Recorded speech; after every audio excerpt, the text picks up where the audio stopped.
የፔትሮ ዶላር እንዴት የመሰንጠቅ አደጋ ገጠመው? ይህስ ጉዳይ የአሜሪካን ልዕለ ኃያልነት በምን መልኩ አደጋ ውስጥ አስገባ የሚለውን ነገር በዝርዝር እንመለከታለን።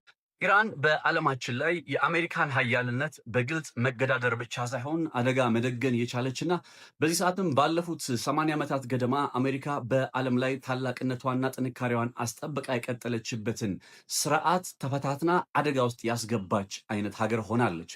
ይህንን ጉዳይ መረዳት በተግባር በተጨባጭ በኢራንና በአሜሪካ መካከል አሁን ላይ እየተመለከትን ያለው ጦርነት ምን እንደሆነ በግልጽ የምንረዳበት ነው።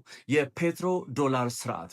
ይህ የፔትሮ ዶላር ስርዓት በዚህ ሰዓት ላይ በተለይ ከኢራን ጋር በተገባው ጦርነት ሳቢያ ልንል በምችል መልኩ መሰንጠቅ አደጋ አጋጥሞታል።